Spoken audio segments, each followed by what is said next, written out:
ইতিহাস নিয়ে অনেক পড়াশুনো করেছেন, অনেক ডিগ্রি করেছিলেন। এবার ওনার ছোটোর থেকে ইচ্ছে ছিল এখন শিক্ষকতা করবে। তো যাই হোক, ইচ্ছেটা পূরণ হলো। একটা স্কুলের চাকরি পেয়ে প্রথম দিন গেছে। হেডমাস্টারমশাই ক্লাস 5-এর ঘরে প্রথম দিন পাঠিয়েছে ইতিহাসের ক্লাস নেওয়ার জন্য। তো গেছে, গিয়ে প্রথমে ছাত্রদের সঙ্গে সব আলাপ টালাপ করলো আর কি। করার পর প্রথম বেঞ্চিতে একজন ছিল, তাকে বলছে, আচ্ছা তোমার নামটা কি জানো? হ্যাঁ, কার্তিক স্যার। আচ্ছা কার্তিক না? আচ্ছা তুমি বলো তো দেখি তোমরা ইতিহাস কিরকম জেনেছো, ইতিহাস কিরকম পড়েছো। আমি ছোট্ট একটা খুব সহজ প্রশ্ন করছি। আচ্ছা ঠিক আছে। আচ্ছা বলো তো হরধনুকে ভঙ্গ করেছিল? সেটা অনেকক্ষণ ধরে মাথা চুল করছে আর মাথাটা হেট করে দাঁড়িয়ে আছে। খানিকক্ষণ বাদে মাস্টারমশাই বলছে, কই বলো। না সত্যি বলছি স্যার, আমি ভাঙিনি স্যার।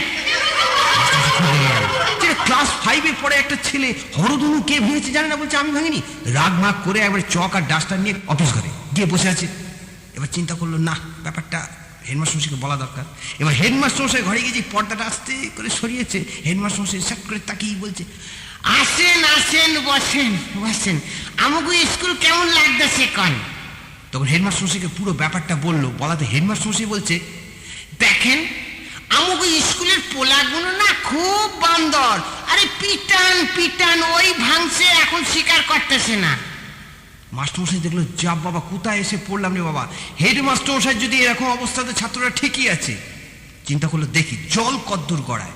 ওই স্কুলের সেক্রেটারি এবং একজন নেতা, রাজনৈতিক নেতা, নন বেঙ্গলি ভদ্রলোক, তার বাড়িতে গেল। গিয়ে কলিং বেলটা টিপল।